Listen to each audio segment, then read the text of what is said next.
Yeah, if I may start, like we all know, Ontox is working towards the probabilistic risk assessment, and definitely that's going to be, we see it as beneficial to many stakeholders, and among them industry members as Unilever, and we are definitely very happy to apply that internally. Any good science, we are happy to apply internally. So today, from Unilever, I thought it's going to be very beneficial, probably for both parties, to have Joe Reynolds and Alistair to explain what's going on in Unilever in terms of probabilistic risk assessment, because both of them have been driving and have been interested in probabilistic risk assessment for some time in Unilever. Just to give a bit of a background to set the scene. So many people we know, well, there are a couple of people who think definitely like doing probabilistic risk assessment and AOPs is more of an academic exercise, but definitely, well, Joe's going to give a presentation where he thought hard to prove that it could be used for risk assessment, and we are using it for risk assessment in the skin sense field. At the moment, he's developed the SARA model. So that's one kind of question there. And then there is a couple of others that Alistair is going to touch upon. So one of them being fit for purpose evaluation, and the other is, and I know that Ontox is interested in that one as well. It is around the whole issue around, Alistair might just like touch on that, like the whole issue around adaptivity and adversity, just like our thinking in that area, because I know that Ontox at the moment is just thinking how actually to find that balance when the biology is significantly perturbed to cause adversity as opposed to adaptive response. So just like today, I thought like there is loads of commonalities between the things that we've been doing in the past, and I said the aims of the Ontox project. So it's going to be good to hear probably experience from both parties, and today definitely from Unilever. Feel free to I guess Joe and Alistair are happy to be interrupted. Feel free to ask the question, get the discussion going. And generally, it's going to be good to connect people and then try to find common interests. So just that's the context. And over to you, Joe. If you can share this, well, I guess you've got the rights to share the slides. Super. Now, thanks, Predrag, and hello, everyone. Just while they're loading up, so I think I've met at least a couple of individuals on this call before. So my name's Joe Reynolds, as I'm based at Unilever, working with Predrag and Alistair. My background's mathematics, so I specifically have an interest in Bayesian statistics, principally for the purposes of uncertainty quantification. One of those areas is what we call the skin allergy risk assessment model, or SARA model, and really this is a model which is aimed primarily at informing a risk assessment decision with respect to whether some exposure is safe or not. So the slides I'm going to basically talk through this afternoon are here. Can I just check? Can you see the presenter view or the slide view? The presenter view is very fine, so crack on. Okay, great. I can see notes, so let me know if you can see the notes, because I think there's a hangover from where these desks. Basically, can you see notes or not? No, we can't. Excellent. Right, then there's no problem. Right, so part one, I'm going to talk about the SARA model. There'll be two further parts, which is basically a bit of a case study in how it's used, and a what next kind of, and also variations of this in responsive collaborations with external parties. Okay, so we work in Unilever. We sell cosmetic ingredients, lots of them. So, shampoos, which will contain preservatives or fragrances, face creams, that kind of stuff. The basic question that a lot of individuals in the building I work try to answer is it safe to include X% of some chemical Y in some product Z? Okay. And to do that, really, you need to know something about your chemical, something about what X% of the chemical in a product means in terms of exposure. And that's also going to be a function of the kind of product and the use habits and stuff like that. So specifically in skin sensitization, you apply a product to skin, like a face cream or something. And skin sensitization is, for those who, I assume everyone knows, but just for everyone who's a bit rusty, is a condition where basically you trick the immune system into responding to what it thinks is a foreign antigen. And what can happen is you can basically create a population of memory T cells, which upon subsequent exposure to the chemical can elicit an adverse reaction. So you'll get an immune response occurring in the skin, which can result in blistering and in extreme cases, generally just discomfort and redness. Generally speaking, there are lots of chemicals which can induce this, and if we look at the adverse outcome of skin sensitization, the reason this is the case is really the MIE here is covalent binding to proteins in the skin. So really, the key criteria for any chemical to be a potential skin allergen is it for it to be electrophilic. So if you can bind to cysteine or lysine residues, for example, sort of other peptides, then you've got the potential for the immune modification of kind of self-proteins. That has the potential that the immune system will then recognize those as foreign and initiate an immune response. So the AOP is basically described in a number of key events. So the first one, the MIE, is kind of protein binding. And then the second one is keratinocyte activation. So once you have the chemical bound some protein, generally speaking, the cell, that will disrupt some function in the cell, or the cell will try to return to a state of homeostasis. And one of the biomarkers for that is induction of luciferase activity.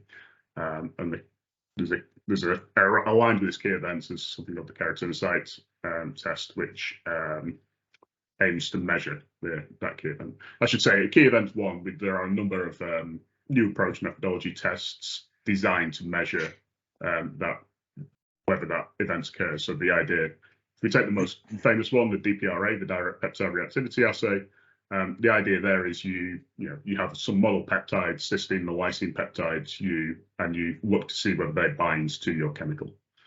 Further down the AOP, you have dendritic cell activation. So dendritic cells basically are your kind of sentries for the immune system. So if they detect a foreign body, what they tend to do is migrate to the lymph nodes and then instruct T cells to start dividing, or I should say, instruct a very specific subset of T cells to start dividing, and which will then following which they'll then migrate out of the lymph node into the site where the antigen was detected, and try to clear it.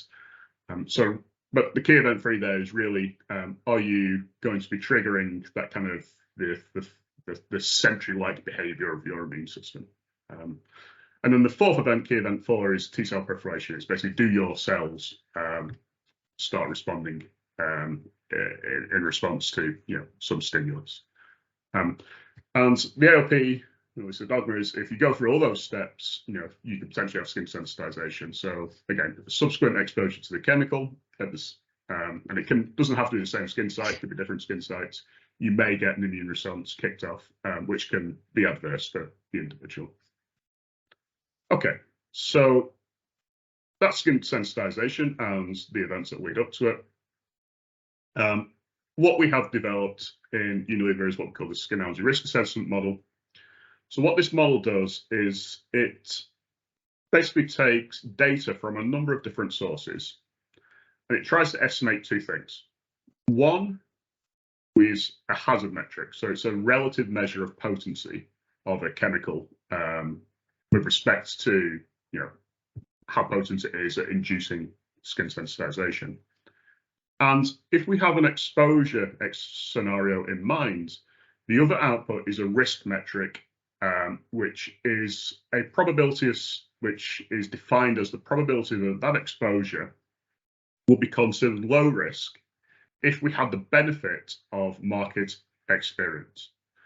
So specifically what I mean by that is, if we look at historical use of chemicals in cosmetics, we can point to examples where, for example, a chemical has been used in cosmetics, and there is no evidence over a number of years that the consumer population has ever had any issue with respect to skin sensitization.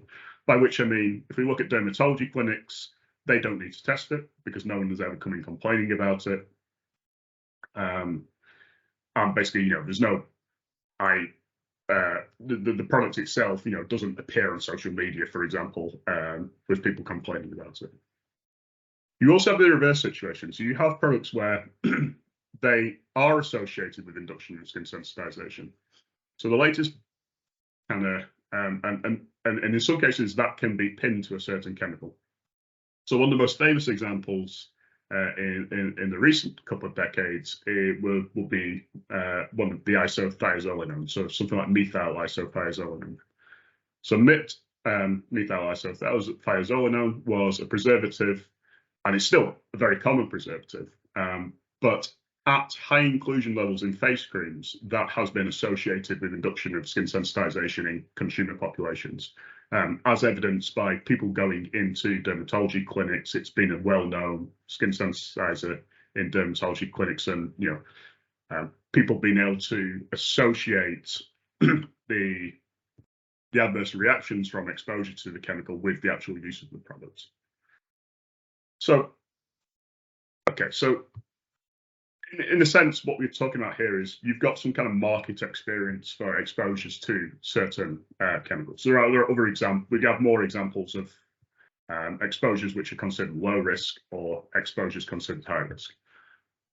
What we aim to do with the SAR model is, for a new exposure, try and derive a probability that says that you will be in the low, a probability of the event that you'll be in that kind of low risk scenario.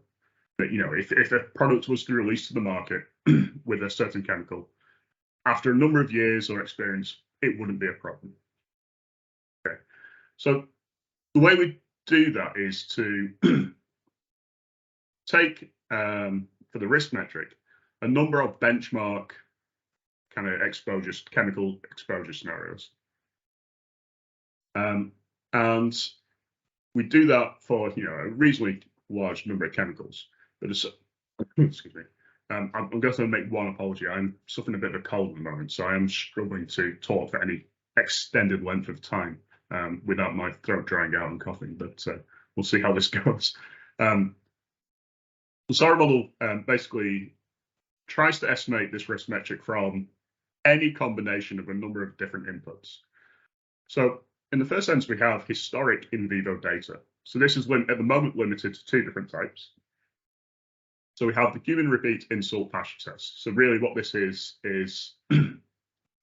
data on the number of individuals who are sensitized within a clinical exposure scenario where the induction dose, your dermal dose, is well defined.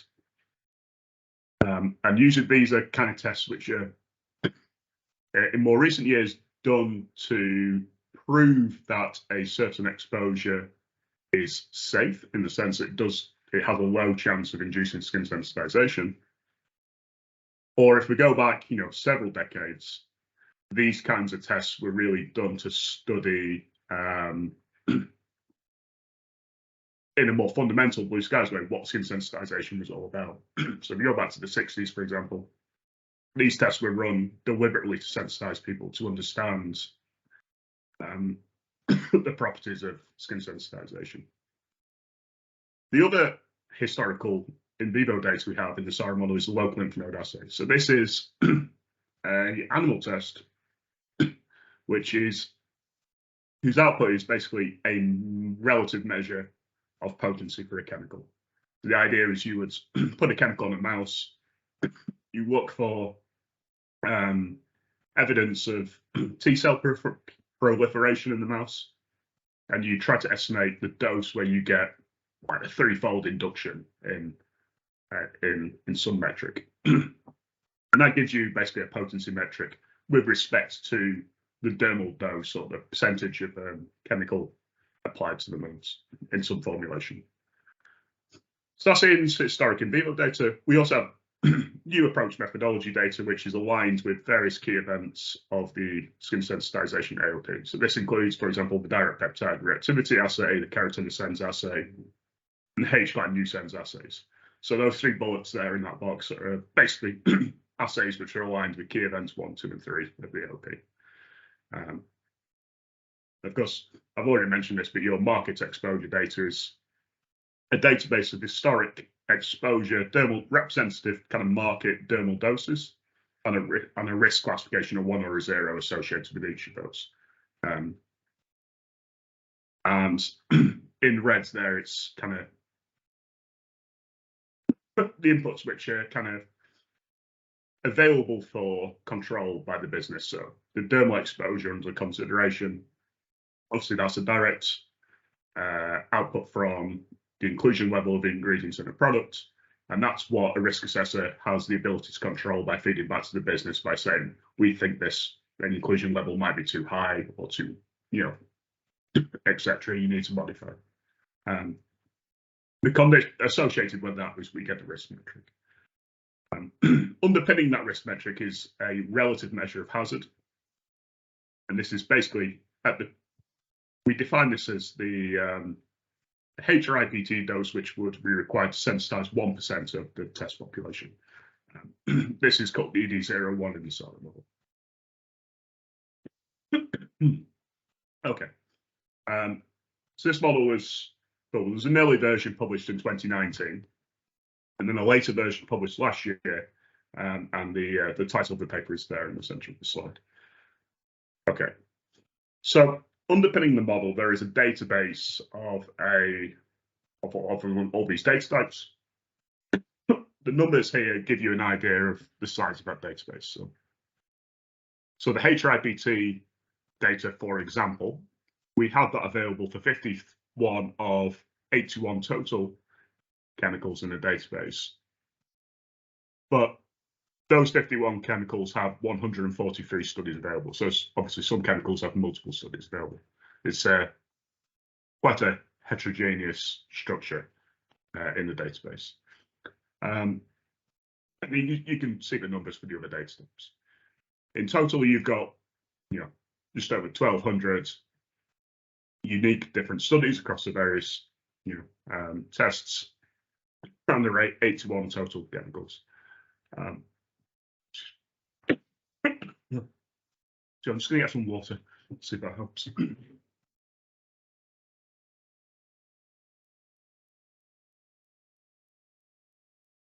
I just jump in just like for a minute?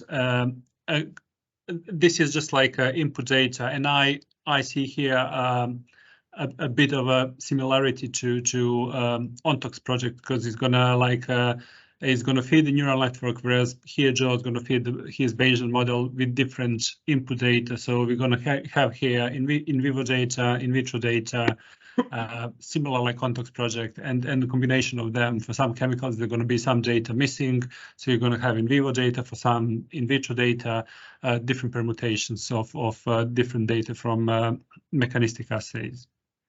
Can I ask a question, please, about the risk? This is Matthew, by the way.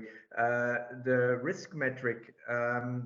So how do you express this? Is this a percentage or a range? And then the second question with that is, how would that relate to, the safety or the default factors that we use nowadays in risk assessment? So the risk metric itself is formally defined as a probability. And it's a probability of a Bernoulli variable, so 1 or a 0. And that 1 over 0 represents the two scenarios we've defined for the benchmark exposures, which is an exposure scenario which effectively is judged by the current risk assessors historically to be of no concern, versus one which is of concern. So the high risk, low risk really means effectively, would we be happy in 10 years' time looking back and seeing this happen in the market, or would we be unhappy? Right? So it's really in terms of acceptability, in terms of like absolute numbers of proportion sense, market population sensitized. Well, you don't have access to that information. All you know is whether, in a really top level kind of sense, whether it was a problem or not. And that problem being a function of multiple things, like in the case of MIT, for example, we know it's a problem because now it's routinely tested for in dermatology clinics because it's been associated with induction of sensitization in individuals. If you take lactic acid, for example, they don't test for that because no one's ever had a problem with it. So it's that level of kind of binary discrimination between or characterization of an exposure scenario. So in that sense, it's what our risk metric, and it really the risk metric is just a probability representing which one of those is more likely, right? So, for example, if the probability of the low risk scenario is 0.99, the idea is you can be pretty sure that it's going to look like that in a few years' time. With post-market surveillance and stuff after the product launch. So in that sense, it's very specific to that scenario. Does that answer your question? Yeah. I was just wondering. I mean, is this a number or a percentage? But you just mentioned that it's somewhere between 0 and 1, so to say. So formally it's a probability. So it's a number between 0 and 1. Okay. If you want to interpret that, so because it's a probability, obviously if it's close to 1, it means you're very highly confident it's low risk. If it's close to 0, it's very highly confident it's not low risk. If it's close to 0.5, it's like flip a coin territory. The model's basically saying I don't know. And maybe this question will come too early. Maybe you will talk about this later on. But I was just wondering, this seems to work pretty well. For let's say a linear AOP, but in Ontox we address AOP networks that have feedback and feed forward loops like homeostatic adaptations, these kind of things. So do you think that would be a problem? And then the other question I have is like, okay, this seems to work, or at least this seems to be a tool for, let's say, assessing risk for the general populations. But what about variations of susceptibility? So can this also be applied to subpopulations? And somehow in this model, can you introduce like variability?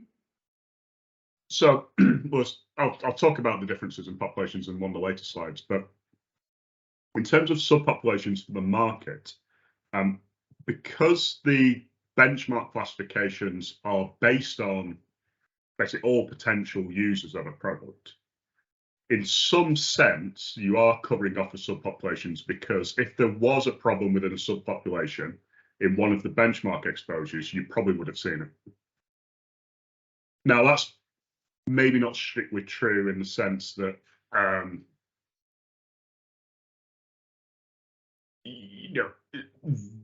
the knowledge that's gone into establishing the benchmark classifications, it's not like the same amount of knowledge for each. There is more information for some scenarios than others. And you could throw the criticism that maybe there is a problem for some of those benchmark chemicals, but you just don't know about it because you've not looked hard enough, right? But yeah, I mean, I think at the moment our claim is that is our best available information without, spending a lot of money basically going into a market and doing kind of massive consumer surveys and testing in people in dermatology clinics, which is unpractical, I think. But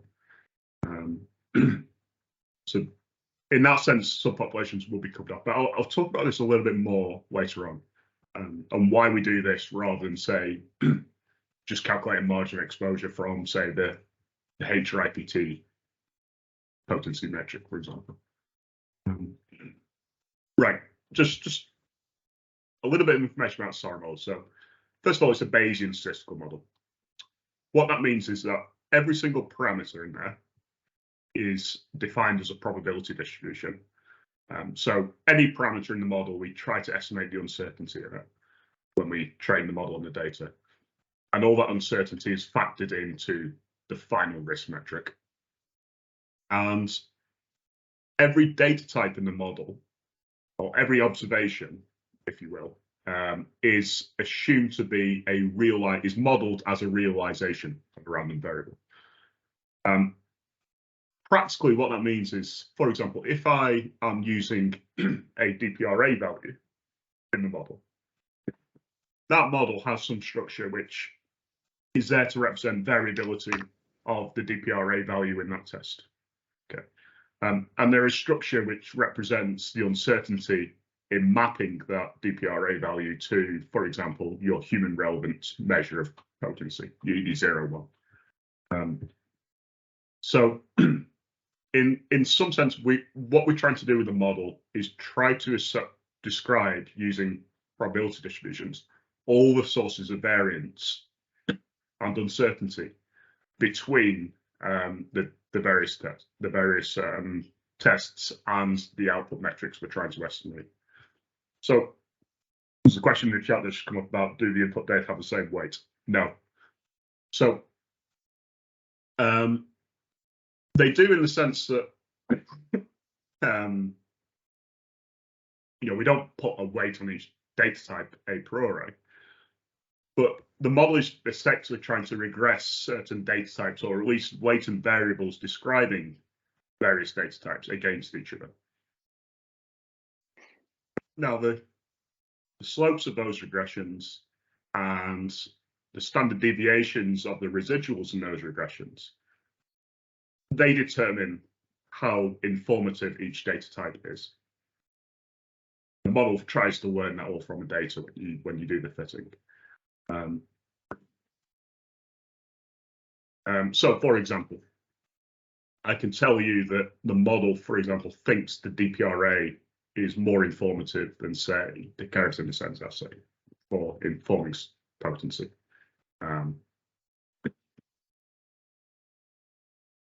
But that's that's conditional on the data set it's been trained on and whatnot. It's not necessarily the case that if we're training a larger data set, that would remain to be true.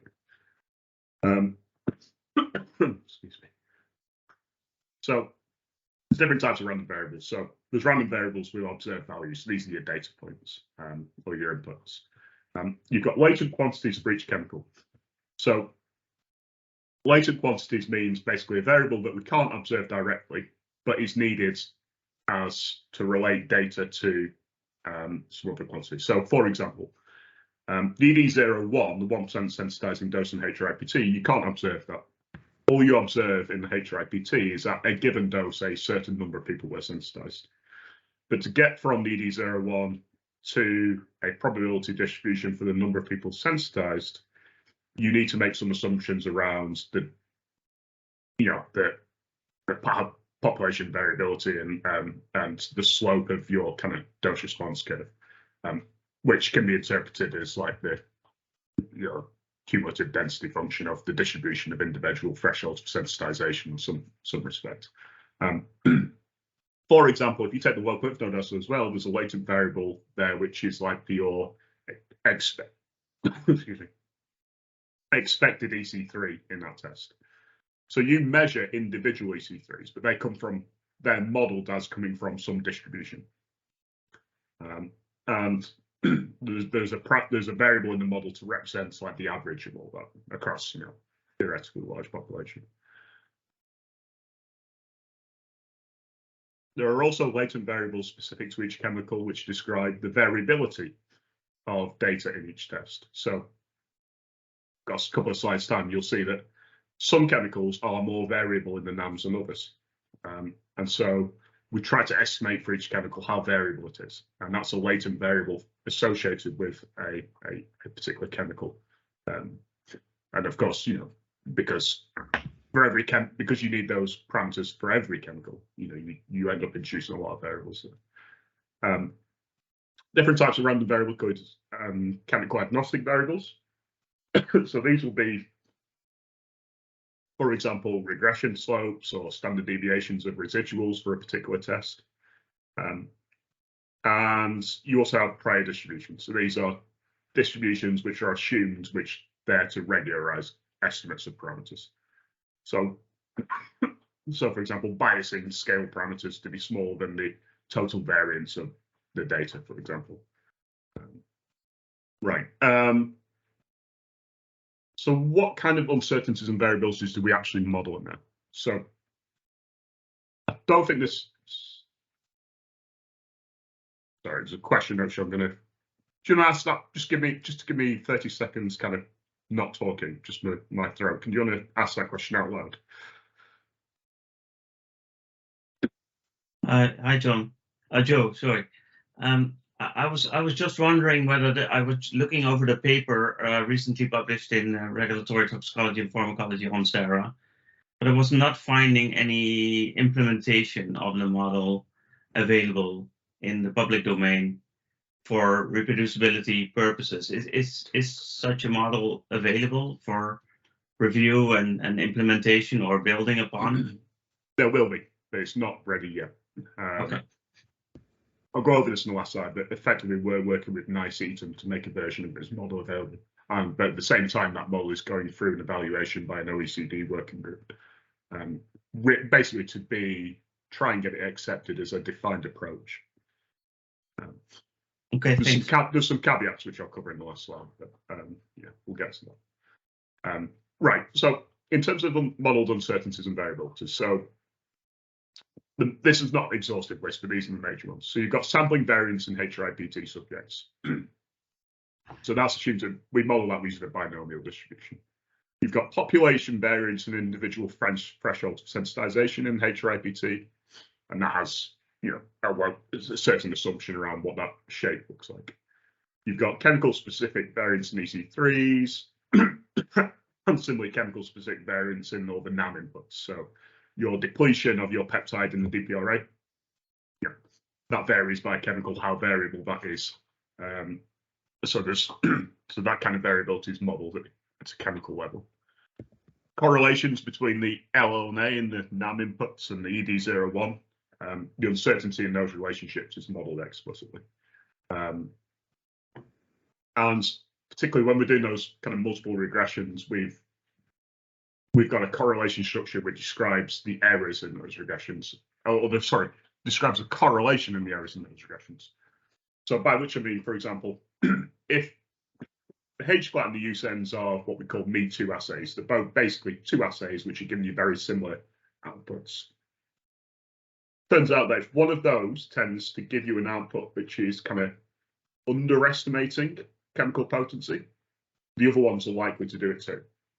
Right? So they're correlated in the error with respect to estimating the ED01. So that correlation is explicitly modeled or estimated. And when we are mapping the ED01 or margins of exposure from the ED01 to your risk classification, obviously there's uncertainties in that mapping and they're explicitly modeled. There's some implicit assumptions. So this is a key part of the Bayesian really, we assume exchangeability across chemical space. So when we have chemical specific variables of a single type, they're assumed to be drawn from a single population. And use of the model for a new chemical is conditional on the assumption that that distribution you've estimated for your existing chemical space is appropriate. Okay, so that's not necessarily a reasonable assumption if, for example, you're moving outside of the chemical space that the model's been trained on. But use of the model, you are implicitly assuming that if you're going to do that. Yeah, if you use a model and you are trusting the results, you are assuming that's okay. Okay. Right, just to give you a bit more flavor on the HRIPT side. So imagine you're trying to estimate the HRIPT 1% sensitizing dose, UD01. So in this plot here, you've got the red points represent empirical proportions of individuals sensitized in a particular study, or a number of studies where people were exposed to formaldehyde. It's an old study. It's not a study where people. It was the goal of the study was not to demonstrate a lack of sensitization. It was to explore the potency of formaldehyde. What the model's doing is it's Bayesian model, so every quantity in there is a distribution. And those black lines are representations or realizations for the different dose response curves, which will be consistent with that data. Okay. Now, each one of those curves has a slightly different location and slope. And if you talk about the location as EV01, as the point where that the value of on the x-axis where that curve hits 0.01 on that scale. The different possibilities for that value are indicated by the blue vertical lines there. But those blue vertical lines collectively are samples from the distribution of the EV01 conditional on that data for formaldehyde. And you know, for all the different chemicals in the model, you get some kind of picture. And the thing is, the variance and the uncertainties in those estimates, you know, will vary depending on what data is available, for example. So this is going to be a bit of a top-level flavor of how it's interpreting HRIPT data. I've talked a couple of times about chemical-specific variance in NAM data. This example is on the y-axis here, you are seeing your kind of the value we take from the DPRA assay. So in this case, it's the maximum depletion of either the cysteine or the lysine peptides. And the red points are kind of repeat studies. So what you can see quite clearly with these examples is that, for example, imidazolidinylurea, it's got quite a tight or low variance in terms of the repeat studies. Whereas something like hydroxycitronellal is basically all over the place. I should say the input we're taking from the NAMs is not the binary yes, no, is this a sensitizer or not? It's the value that goes into that decision model. So, for example, the DPRA it's the maximum depletion, the character descent is the EC 1.5 value. The H quite is the minimum of the CD86 EC 150 and the CD54 EC 200. And so on. So this example is just saying, basically giving the example where the variance of the NAM result is very specific to the chemical. And what the model tries to do is tries to estimate for the variability parameter, which is chemical specific, what the variance of the variability parameter is across chemical space. Okay. And the reason we do that is that if we have a new chemical and we have one test, you don't have enough, you have insufficient information in isolation to estimate what the variability of that particular chemical's NAM data would be. But in that situation, what the model will do is it will say, okay, I've seen lots of examples of what the standard deviation of variability is for different chemicals. And I've estimated what the distribution of the variability parameter is across chemical space. So if I only have one NAM input, or what for a new chemical, I'm going to assume that the variability of that chemical in the NAM can be anywhere from the space of variability that I've seen historically. So phenol acetaldehyde on the right, the model's looking at that one point and is saying, okay, it could be as variable or as, could have variances as small as imidazolidinylurea. It could be as wide as dihydroquinone. But I'm going to average in some sense over all those possibilities and assume that variability. Okay. Basically, this is called partial pooling. So the idea is you make assumptions around exchangeability of the variance parameter itself. Okay. And therefore, for a new chemical where you don't have much information, you just kind of use your population estimate.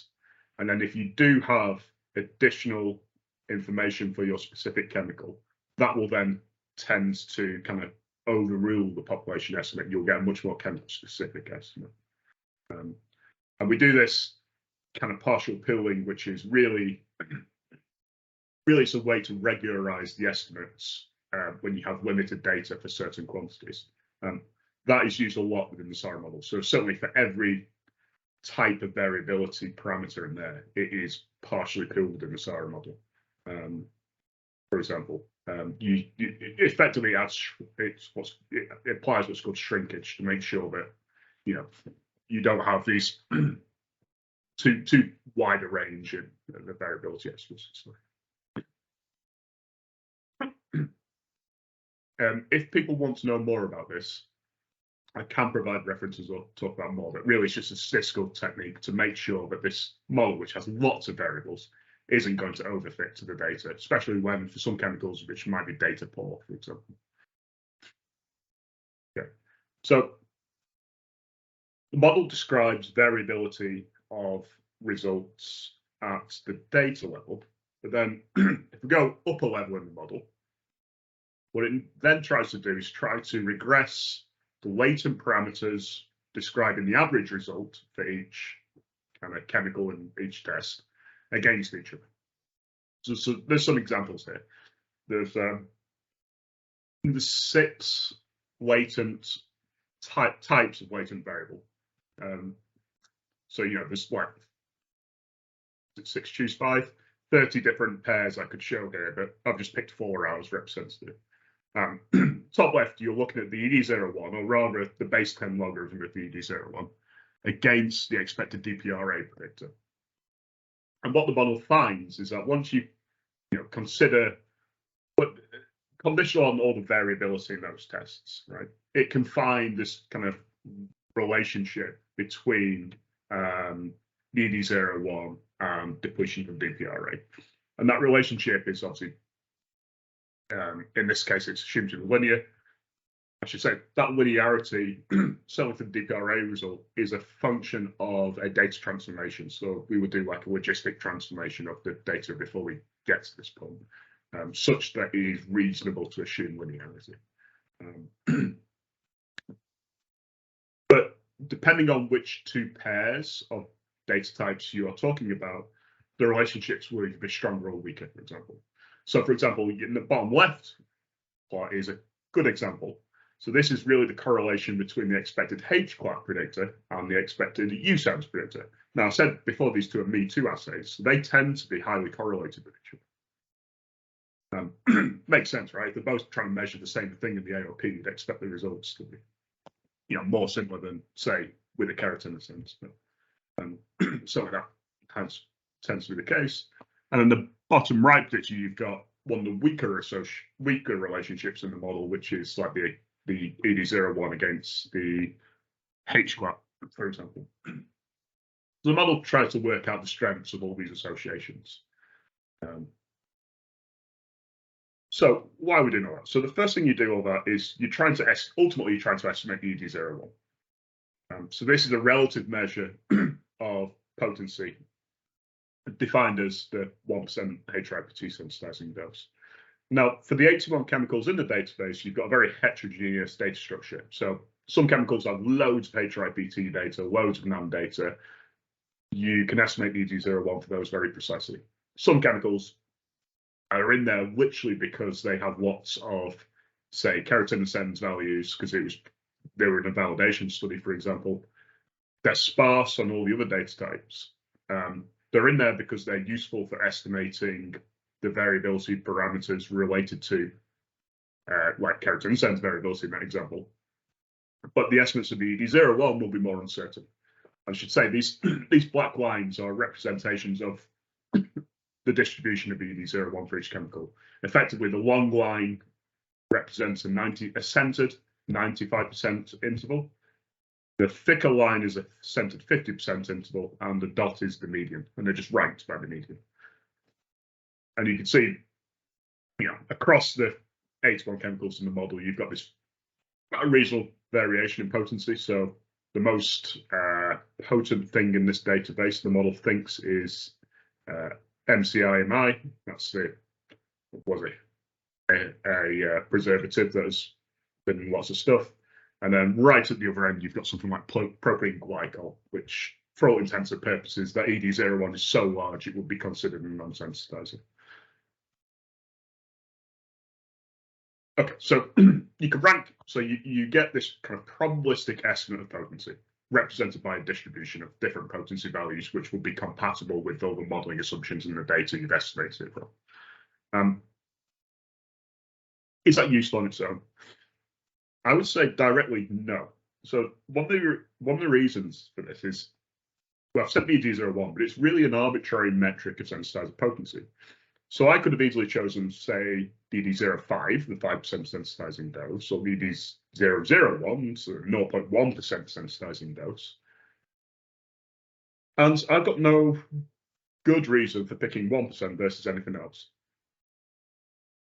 There is one good reason, which is, given the available data, you can estimate ED01, to the nearest nice round number with the most precision, just because of the way HRIPTs are run. If they do have sensitization, it tends to be 1 out of 100 people, roughly. But it's still a somewhat arbitrary point along that dose response curve on which to define a chemical's sensitizer potency. Right, market populations for consumer goods are not the same as HRIPT eligible populations. You have children, they never go into HRIPT. Elderly people, they don't go into HRIPTs. People with pre-existing conditions, medical conditions, they don't go into HRIPTs. So not only is the actual sensitization rate defined ED01 somewhat arbitrary, it's also for a different population. Okay, and and the risk assessor wants to say something about a market population. Okay. Even worse, the exposure pattern in the HRIPT, which is 9 exposures over 3 weeks on specific days, and a small area of skin, that's vastly different to the exposure pattern for a consumer good, which can be however the consumer wants to use it, right? And as frequently as they want to use it. So there's all these differences. That means that the ED01 is, in principle, not necessarily relevant for ranking sensitizer potency in the market. Okay. And really, it's really just a relative measure only. So what do? So this is where we bring in the benchmark exposure stuff. So we can define a marginal exposure, which will be defined as ED01, divided by some kind of market dermal dose that you want to risk assess. So the risk assess, there'll be some notion of a market dose, which we want to say is either safe or not. And the marginal exposure is just ED01 divided by that. But it's not necessarily, if you calculate that thing, it's not necessarily clear how big that marginal exposure needs to be for something to be considered safe. So there's a question around the safety factors that are traditionally used, right? You would need presumably some safety factors to account for all the uncertainties in going from a HRIPT dose to a market dose to get to something that was considered safe. And one of the challenges there is a priori, it's going to be difficult to define what those are up front. And if, for example, if I'd chosen ED05, would those safety factors somehow be less, for example, or more? So what we do is actually try to estimate this kind of a mapping from the marginal exposure to something the risk assessor can use, such that a probability that this exposure would be considered low risk or acceptable in their views. Can we do that? Can we learn that mapping? And that's how we use the benchmark exposures. So what we do is we feed the model a number of benchmark exposures. So these are market dermal doses, which with associated risk classification.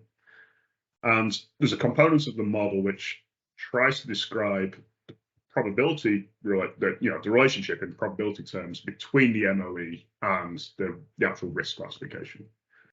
And and it obviously does that probabilistically, but really what you're trying to do there is benchmark your MOE to something which you can directly relate to, which is the risk classification that you really want to be able to say is going to happen or not. So to do that, there are a number of benchmark exposures. I've mentioned a couple of these before. Most of the evidence of these either comes from major dermatology clinics, so not HRIPT clinics, but like kind of when people go to speak to a doctor because they've had a problem with rashes and reactions to using products.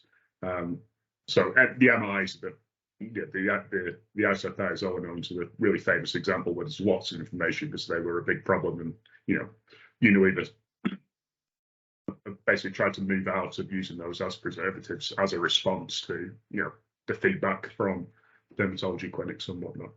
But there's a number of these, like propylene glycol, for example, is one of these chemicals which is generally considered low risk. You can test for it, and you might find very, very, very unusual cases of people being sensitized to it, but it's generally associated with, for example, some kind of condition like psoriasis or a prora. But for a general consumer, it's generally not a problem. There are a number of these. I think there's, I can't remember the numbers right. I think there's about 52 of these exposure scenarios defined over about 10 chemicals. But basically, what you do is you can calculate the margin of exposure. So these are what the lines in this plot represent. And the colours, the background colours, the yellow and the blue there, represents the assigned risk classifications for those benchmark exposures. And the shading on the line is the model estimated probability, given the data, of how low risk that, of how likely that exposure will be to low risk given its margin of exposure. So within this training set, the model can find this separation where, generally speaking, larger margins of exposure tend to be associated with low risk benchmarks, and the smaller values tend to be associated with the high risk benchmarks. Now there's some overlap. The estimates of DD01 are conditional on data which may have biases in it, etc. And of course, there's uncertainties in going from the HRIPT to the market, which means a priori, you're not going to get a perfect separation. But you can start to see, certainly from the picture on the right, which is basically given a margin of exposure, how likely the model thinks the exposure should be low risk is, you can start to actually read off what you think your classic kind of safety factors will be.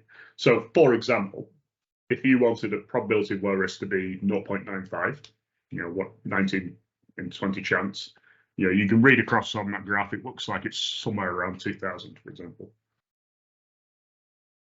So, this approach, in some sense, even though we don't use the values specifically, can tell you what your safety factors should be, conditional on the model and those benchmarks. Now we don't actually use those. We just go straight to the probability value. But they are an emergent property from for the risk metric we've chosen there. You can imagine I was using something like the ED001, so a lower potency metric. This curve would shift to the left of it. For example, you would require smaller safety factors, for example. Okay. So hopefully everyone, there's no confusion now, but the output of the model is this probability that an exposure should be considered low risk. And when I say low risk, I really mean the business would be happy to induce that, expose a market population to that chemical under that scenario. Is that sufficient? So let's talk about calibration of probabilities. Right. We use a casino example. Alice and Bob are placing bets on the roulette wheel. Now Bob notices that the last few spins were black, and therefore tells Alice he's 90% confident that red will be next. So the question is, should Alice share Bob's confidence? I think most people in this room know the answer to this, right? And of course, the answer is no, right? So each spin of the roulette wheel, assuming it's a fair casino, is actually independent of the outcome of the previous spin, right? So for every spin, the probability of red is 18/37, but just less than 50%. So Bob's personal subjective confidence in red is too high. But basically what this means is his probability is uncalibrated. His personal beliefs or his confidence in some scenario do not match the frequencies which would occur in reality. This is what I mean by calibration of probabilities. So the question then is, the risk metric from the SARA model, is that calibrated? Because if it isn't, then it's not fit for purpose for informing a risk assessment decision. So the way we try to address this, and we do this in the publication, is we firstly made the claim that you need calibration. The challenge is you can't prove calibration. You can only demonstrate, you can only try to disprove it and fail. So it's a bit like in null hypothesis significant testing statistics. You can never prove the null hypothesis. You can only try to reject it. You either fail or succeed in trying to reject it, but you can't prove it ever holds true. And the same is true for calibration in the SAR model. So what we try to do is try to look and see if we can demonstrate that he's uncalibrated. And if we can't, the inference is that we take that as a little bit of confidence. Now the data is limited, so it's only a little bit, but we take that as a little bit of confidence that we can, it is reasonable to still assume calibration. Okay. The SAR model, when you run it, for a given chemical, it will take any combination of inputs. So you could have, for example, you could have one of each NAM. You could have just a set of historic in vivo data. You could have just 26 DPRAs.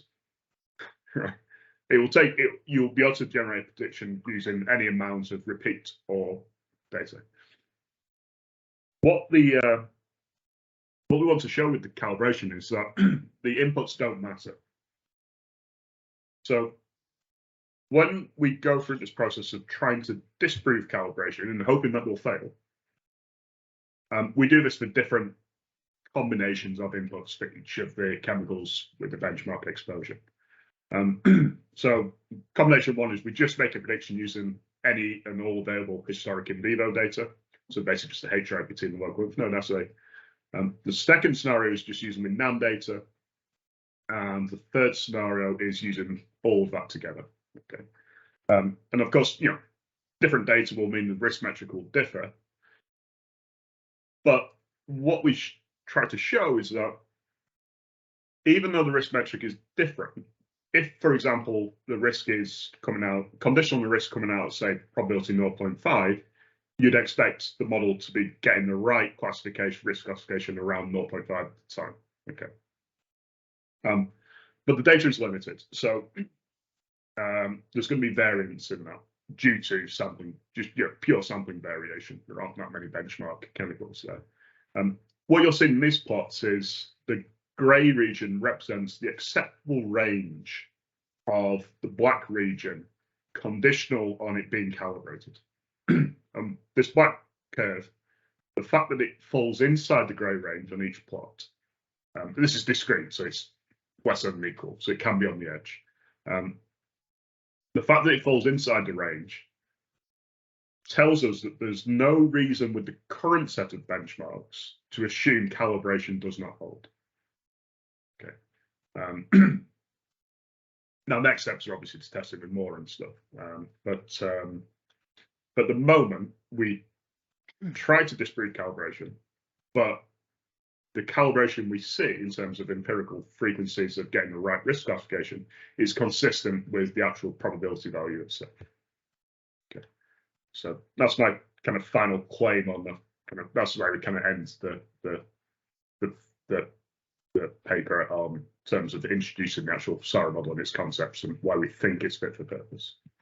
Okay, so just to summarize the first section then, you've got a Bayesian statistical model that's been developed to characterize variability in various types of data related to skin sensitization. The model estimates the uncertainties, between latent variables describing these data types, and conditioning those latent variables, you've got characterizations of the variability of those data.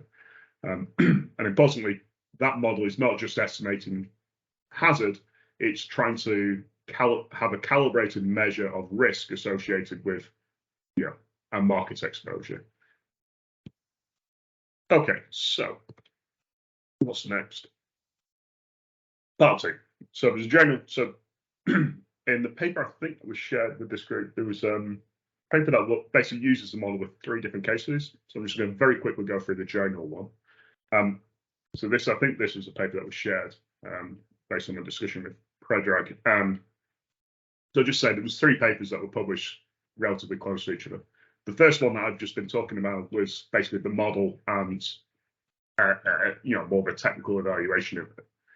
This was a paper tried as like a case study paper to demonstrate how you might use the model in a standard risk assessment. And then there was a paper more focused on coumarin for how would you would use the model for a more bespoke chemical where you didn't think the NAM data was totally appropriate. So coumarin, for example, in that case, its sensitization is thought to be driven by a metabolite rather than the parent chemical itself. So the DPRA, which just measures reactivity to the parent chemical, would bias your result to underestimating potency in that case. And that paper explores this. But just I'll quickly talk about a general case study. So there's an exposure scenario which is use of general in a face cream, inclusion level of 0.02%.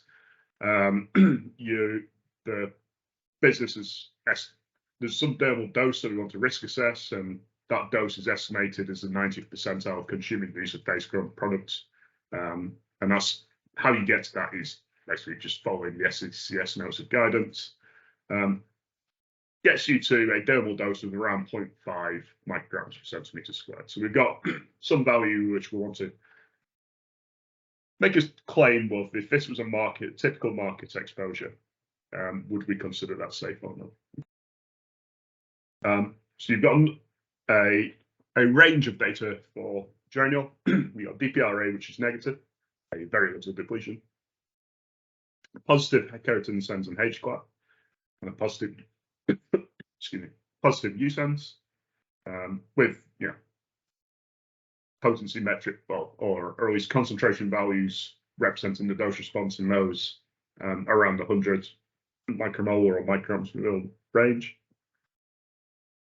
You've also got some historic animal data, 6 local lymph node assays there. Quite a range in the EC3s, so they range from 5.6 to greater than 50%. And then you've got 6 HRIPT studies. Mostly no one was sensitized, apart from one study at one of the intermediate doses with 2 out of 73 reported as being sensitized. Okay, so what we do is we're going to make a prediction for the ED01 and the risk metric using A, new approach methodology data, and B, the historic in vivo, and see how they compare. Okay, so in terms of the HRIPT data, it's a bit like the formaldehyde slide, but this HRIPT data does not exhibit a nice dose response. Consequently, when you try to learn ED01 from it, there's a lot more uncertainty than there was for formaldehyde in the previous slide. Here, the model is basically saying, I think the ED01 is likely to be greater than the study at which sensitization was observed. That's 4,000 micrograms per centimeter squared. Not sure, could be lower, but there's a relatively small chance it'll be lower. And most of that comes from the fact that the higher dose studies, with more people in the test, there was no sensitization there.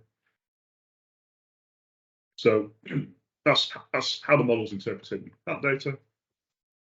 If we look at the ED01 estimates for the different combinations of inputs, you've got a couple of distributions there.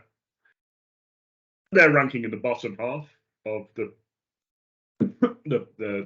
space of potency. across the SARA database.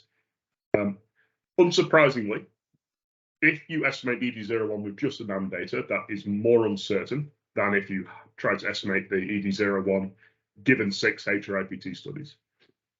They're consistent with each other in the sense that those distributions are not separate. They overlap quite significantly. That's only, I think, twofold difference in the means. But there's more uncertainty in the NAM data, particularly as it elongates. The fact that you've got positive keratin sends, HCLAT and USENS results in a relatively long tail of the distribution relative to the to what you get with the in vivo data. Okay, so what about the risk then?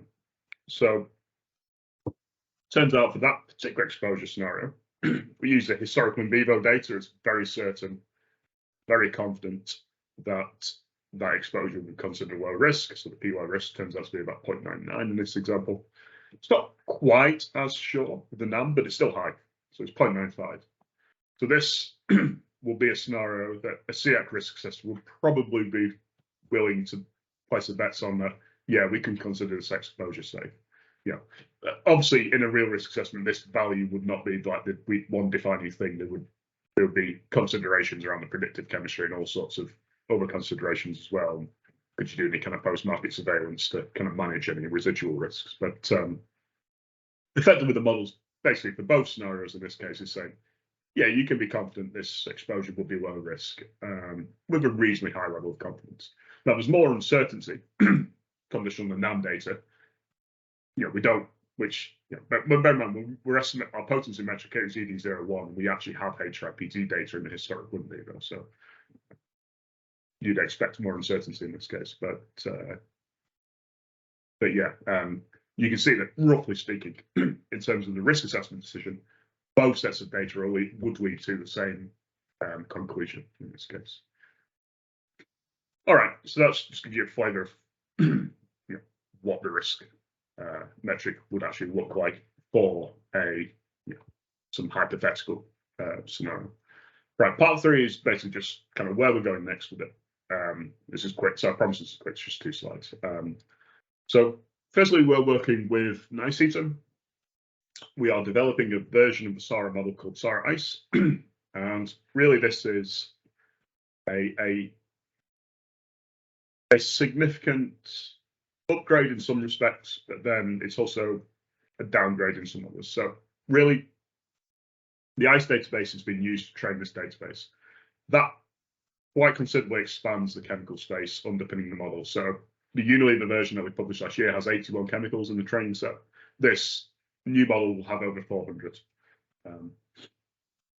And obviously, one of the additional and included with that expanded database is actually a new test as well. So we're going to include the kinetic VPRA in SARA ICE as well as the standard VPRA. And as well, we'll also include human maximization tests as well as HRPTs. Now, those changes require some additional model structure. So HMNTs, particularly the older ones, tend to be, from my experience, a lot more variable than HRIPTs. So we just need to, we have some model structure there to account for extra variability. One of the downgrades, I think, of the SARA ICE model is it will be hazard characterization only. Because the model is really aimed just at estimating the ED01, and the intended user base for that model is not just risk assessors within a cosmetic environment. The notion of benchmarking a risk metric to cosmetic ingredient exposures, that's too restrictive for this model. There was 2 scenarios that could have gone down. We could have tried to define an expanded benchmark set, which was not just limited to cosmetic ingredients. You know, you'd have industrial exposures, etc., in there.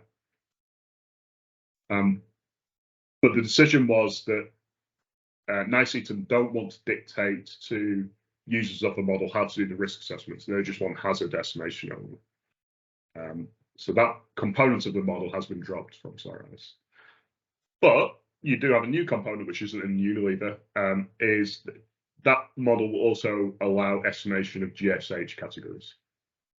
And particularly, you've got like the skin sensitization, you've got a binary category, which is either sensitizer or non-sensitizer effectively.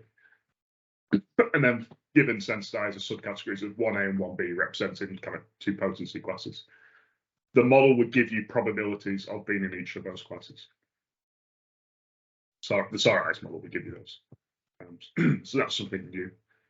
And then internally where we're going is we're going to also expand the database from the SARA Unilever model, which we call SARA 2.0 at the moment. Really, all we're doing there is just backporting the database from the SARA ICE model, as well as updating, bringing back the updated model structure, which will include the HMNTs and the Keta DPRA. But where we're going internally is we want to bring in some of the predictive chemistry tools into the model. So at the moment, the model has what's called a prior distribution over chemical potency. We think we can do better by classifying chemicals a priori, whether they're reactive or not. So we use software tools like Times and Derek to basically make a judgment on whether this chemical is going to be reactive. And that will be used to define class-specific priors. So you'd have like a potency prior for reactivity, a potency prior for non-reactivity. And that will be used to kind of bias your ED01 estimate. So it's basically just extra information you're using for the risk for the estimation.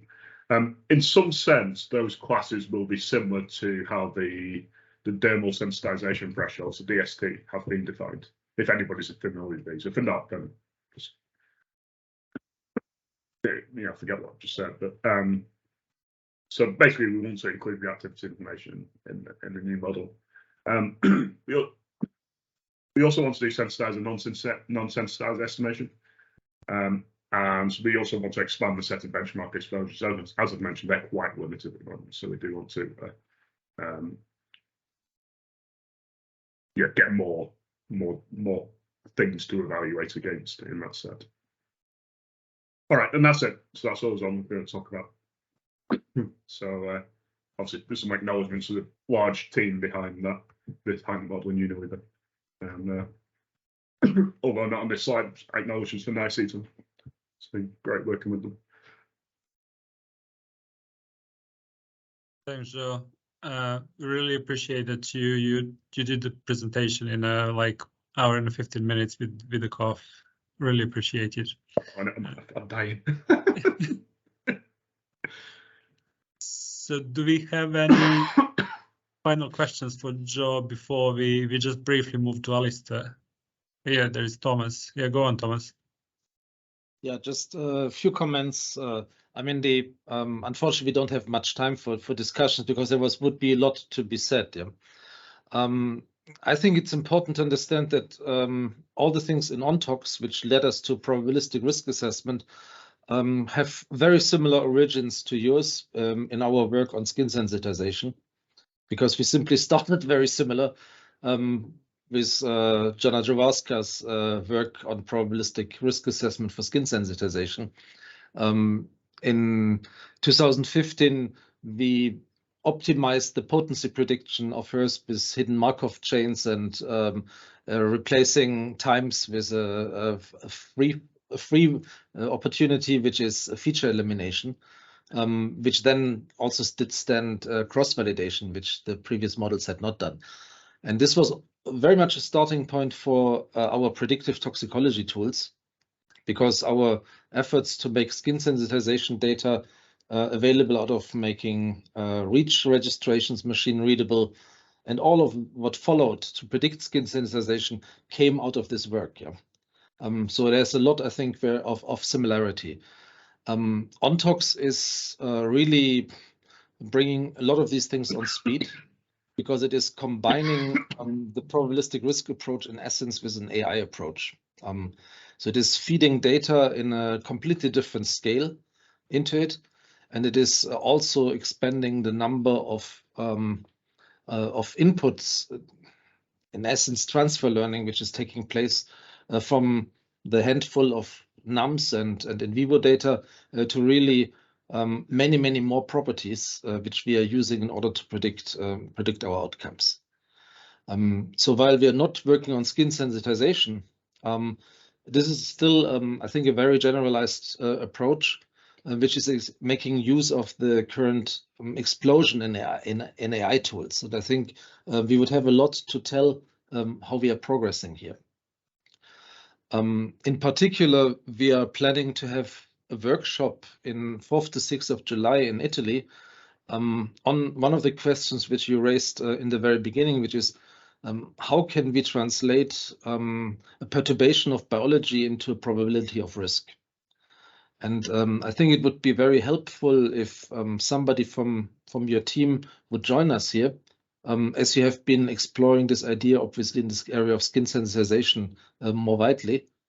So I would extend an invitation to find somebody to join us in Ranco, so which means close to JRC, Milan Malpensa is the respective airport, 4th to 6th of July.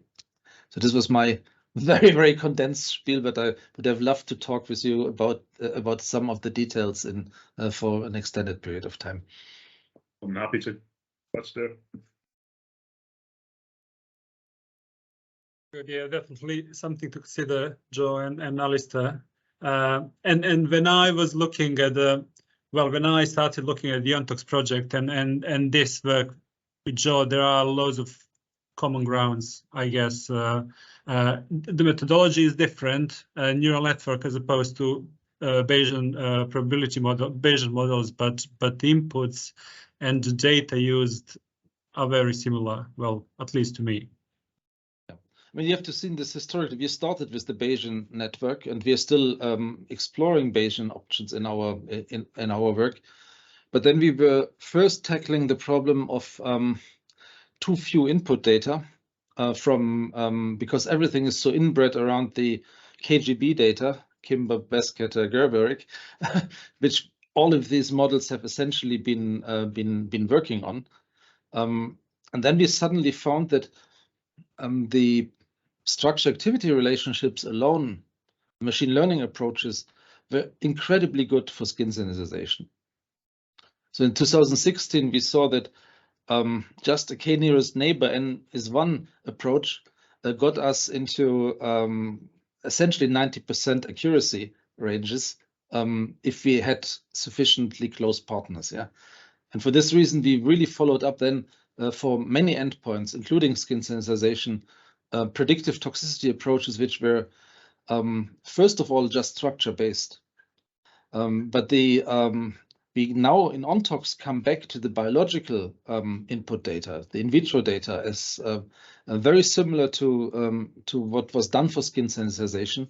But we take in everything, yeah, using biological similarity in essence. Our database, which we have formed at the moment, has 200 million pairs of a substance, an endpoint, and a result. And that's the current database which we're using to train our models, which includes skin sensitization data, whatever is found. Yeah, and we're incorporating at the moment 50 databases to even enlarge this further. Yeah. Okay, thanks, Thomas. Well, in the interest of time, I think, Alistair, it would be good if you can kick off just like with a couple of slides. It's just like a very top level, I think. As Thomas mentioned, we are also thinking internally how to address this problem. So we've got an LP as Ontox are developing, but then what does it mean for adverse versus adaptive? So just like a couple of slides, yeah, Alistair's prepared around validation, and he might mention that one as well. Yeah, okay. Yeah, I think obviously the work that Joe's been doing with the skin allergy is the main area where there's been a focus on probabilistic risk assessment. What the project I've been leading on is on sort of trying to develop a toolbox workflow and workflow for conducting systemic safety assessments. So that's where we're taking a wide range of different NAMs, including exposure modeling and sort of various NAMs to look at various endpoints and hazards, and putting those together to make the safety decision. So I won't go through all the slides, I don't think we probably have time. But basically, we're very much taking this protective, not predictive sort of perspective. So the point is really to have a toolbox that allows us to at least first tier say, okay, I suppose as was being said in the call, is it likely that relevant exposure, human relevant exposures, say to the consumer in our case, that you're likely to be triggering any perturbation that may lead to some increase in risk, potentially adverse effects. As Predrag was saying, the sort of discussion around adaptive versus adverse is something that we're also interested in. But this toolbox would really be like the starting point of some sort of safety assessment, right? So with the thinking is that the sort of questions around adaptive versus adverse would come maybe in the higher tiers. So once you've got some initial data. So a lot of the thinking is based on this Coumarin case study that we published a couple of years ago. Again, I won't go into that in detail, but basically the sort of key metric really is this bioactivity exposure ratio that we want to estimate from the various tools. So particularly the PBK models and this kind of panel of initial assays that we would run. And that would consist of high throughput transcriptomics across multiple cell lines, the cell stress panel, and essentially in vitro pharmacological profiling, which actually Predrag is someone who's an expert in that we've been looking at. And so the question really for us at the first instance is, can we, is this a set of tools, so including these in vitro assays, pointed departure modeling, etc., that we can really use in practice to conduct our systemic safety assessments, at least to give us a first initial estimate of the risk that's potentially presented by certain exposure levels, right? And so it's really been about how do we evaluate that tool? Even if you come up with that toolbox, how do you actually evaluate that it's fit for purpose? So that's really been the focus. But I think the interest from our side, I mean, so I should have said I'm a mathematical modeler by background as well. I've got a very similar background to Joe.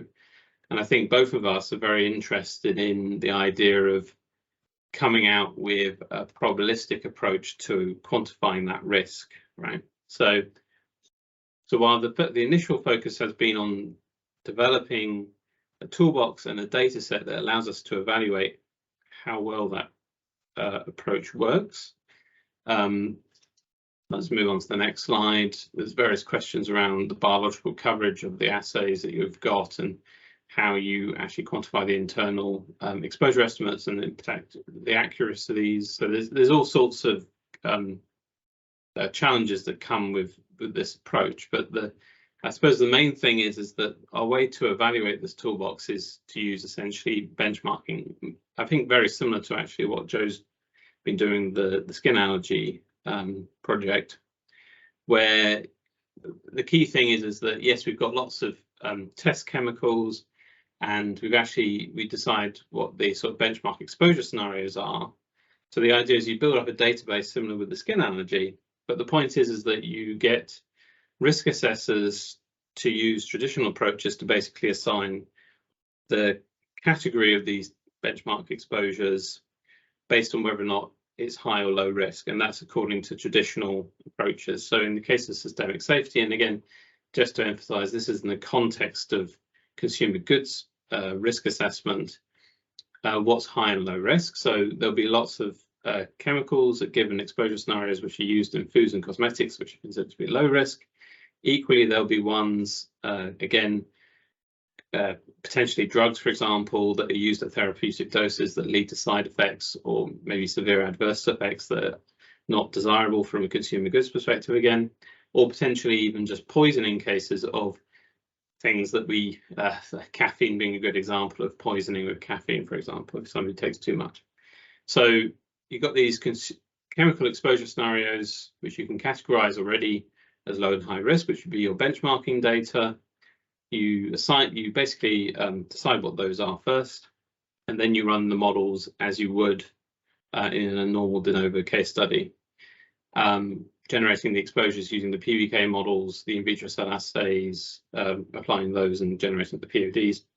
And the point is that if that toolbox is working well for assessing risk, what you and the bioactivity exposure ratio, this metric that we like to focus on, is actually fit for purpose, then what you would expect is that there is a differentiation really in terms of the risk, in accordance with this BER value. So in other words, you would expect low risk things to have large BER values. So basically the Cmax is well below the points of departure that you've got in your range of biological assays, versus high risk chemical exposure scenarios having small BERs, as plotted here. But I mean, so you would expect this differentiation to appear, but also another point is really what's the decision model that you're using to say that something is low risk. And initially what we've done is we've really focused on a very simple decision model, which is really a threshold. So something somehow analogous to what's done already in terms of safety factors and so on. They say that, okay, if the BER is above a certain value, then you say it's low risk. But as I say, certainly what I had hoped was that we could actually have a probabilistic model by the end of this, which would say, rather based on, what's the probability of it being low risk, for example, based on that BER value, as an example.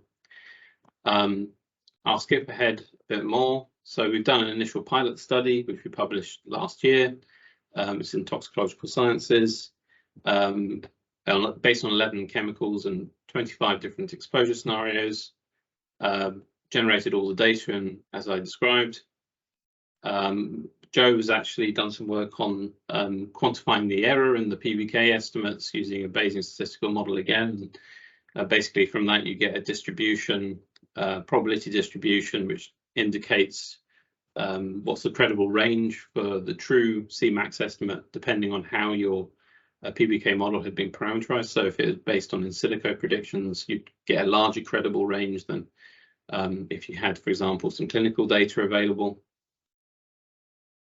And then essentially you put those things together, and we found and got basically credible ranges, probabilistic ranges for what the true BER might be based on those points of departure that we get from the in vitro cell assays, and that probability distribution we get from the Bayesian statistical model for acknowledging the sort of potential errors in the Cmax estimates. And so this is a sort of graph, actually, again, similar to what was done with the SARA model, where you're color coding the plots according to risk category. So yellow is high risk, blue is low risk, and then you've got ranges of BER values, essentially. So where the true BER might be, right? So, and as you can see, and this is very nice because you get this nice distinction between the risk category based on that BER value. And there are some, there are some nice things to pull out. So doxorubicin, very potent drug. You do get a very small BER.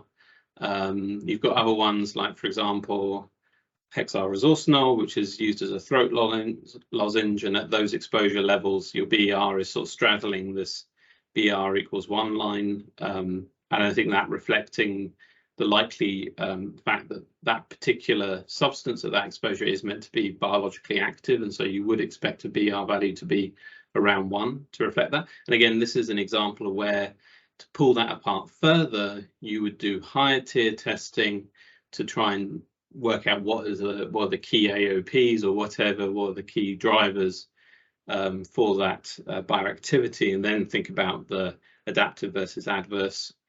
And then you've got at the other end of the spectrum very large BERs, where you know, niacinamide in a hair conditioner, where perhaps that BR is potentially large enough for you to feel confident that the exposure is low risk and you don't need to do any further refinement.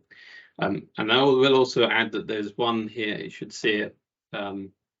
If you look here, we've got sulforaphane as another test substance. And so what we're doing is we've actually taken that one specifically as a case study substance, where because it's you know, if you don't already know, sulforaphane is found in broccoli, or is at least formed when you eat digest broccoli and cook it, I think. Basically, it's considered to be low risk, but it triggers oxidative stress. So it's an example of where, yes, you've got a BR that straddles one, but that bioactivity is probably due to oxidative stress effects, increases in glutathione, for example, that may be part of the antioxidant sort of beneficial effects of, say, eating broccoli or whatever.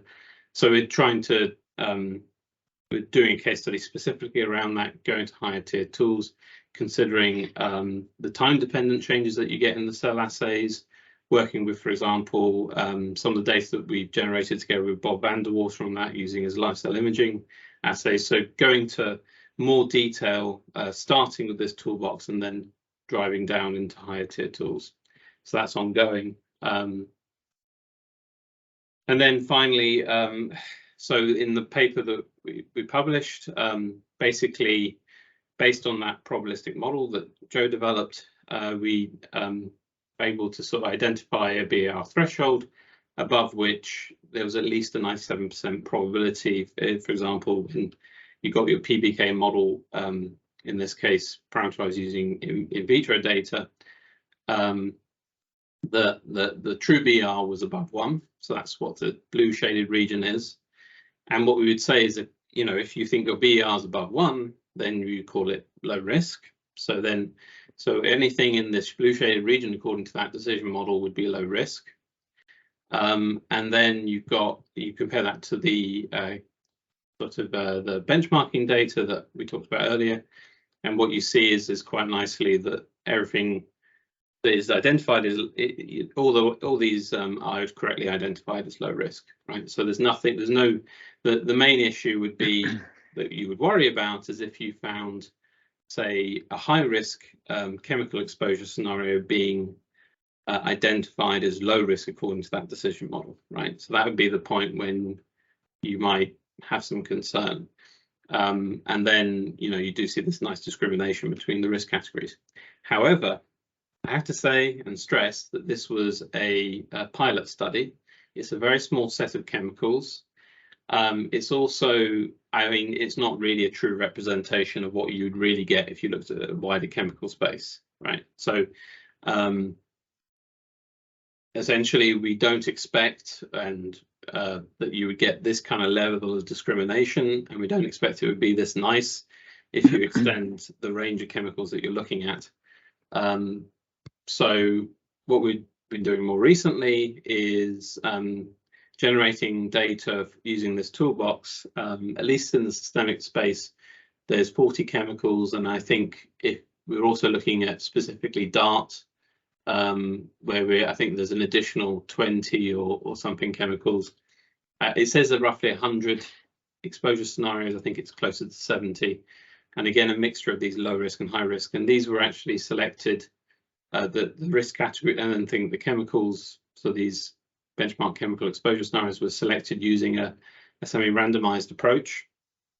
So to try and get a broad, relatively unbiased selection of chemicals and exposure scenarios, bearing in mind that we can't expect, given the sort of size of data sets that we've got, that we can really test everything. So that was the reason for doing that.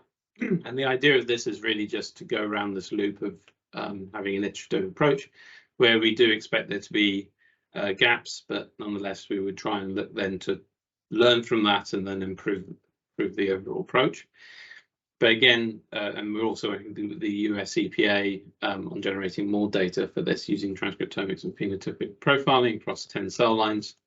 But again, as I say, I think for this meeting, our interest, as I say, is trying to think about a probabilistic model. It's something that we're still interested in, but I think one of the problems is that I think there's also going to be those gaps in the toolbox that you would need to iron out first before really thinking about that too much.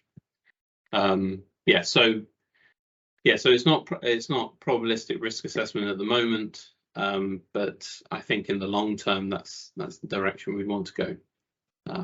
Okay, so that's all I have on that. I think we're over the meeting time anyway. Thanks, Alistair.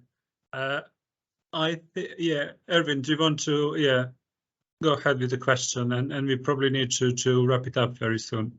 Yeah, I mean, I have no question as such. I just want to express my appreciation for your time, and also I think it's nice to to meet with people that speak the same language and have the same ambition as ONTOX. That has been a challenge for ONTOX in the other environments where we are thrown into every once in a while. Anyway, having that in mind, and also that ONTOX collaborates with the National Institute of Environmental Health Sciences and NICETAM.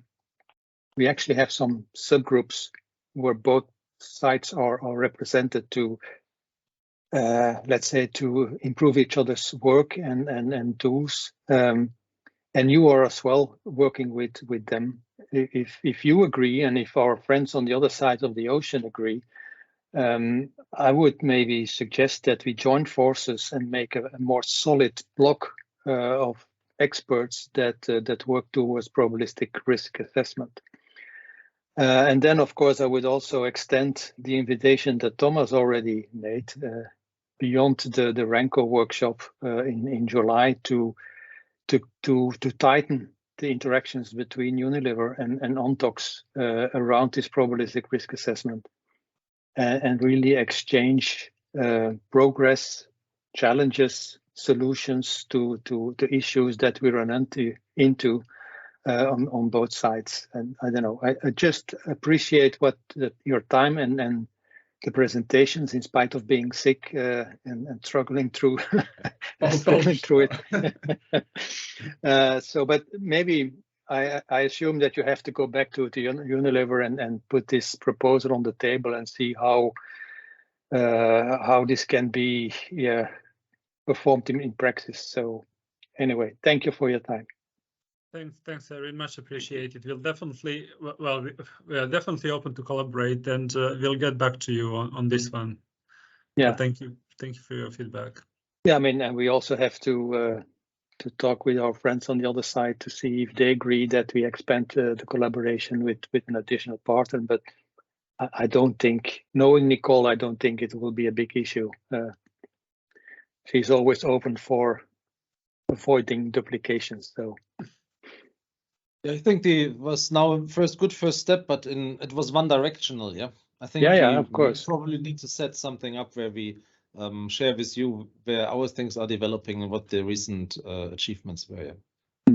Sorry, Michael, for jumping in. No, but it's okay. That's indeed the next step would be to bring the two parts together and exchange as we have been doing before. But Unilever was informed; they were present at the stakeholder network meeting, so in that way they were fed already also with what we are doing at ONTOX. So, but of course we have to sit together and figure out how we can make this work and make the three of us stronger than three. That we have more pandas in the probabilistic risk assessment area. Michael? Yeah, just a short practical question. The briefings, could I have them in PDF version as well, to allowing me to upload them together with the recorded meeting for the ONTOX members? Yeah. I think that's. I think that's absolutely fine, Michael. super, because I think it will be a benefit for more than the participants from Untox. Thank you. Okay, well, just like to wrap it up. Well, thank you. Yeah, thanks, Joe and Alistair for presentation, and thanks everyone on the call for the feedback. And there's definitely room to follow up. Yeah, let's keep communication going, and hopefully we're going to have a couple of these kind of meetings. Yeah, and I will see you hopefully at the annual meeting in Milano. Milan, yeah, absolutely. Yeah, Yeah, okay, there we can talk about the next step. All right. Thanks, okay. Everyone. Okay. Thank you. Please Thank don't you forget to nominate somebody for the workshop if you're interested, because we are closing in on the participants at the moment. Okay, we'll get in touch, Thomas. Okay. Around the workshop. All right. Thanks, everyone. Bye. All right. Thank you. Bye. Bye. Have a good day. Have a good day. Take care.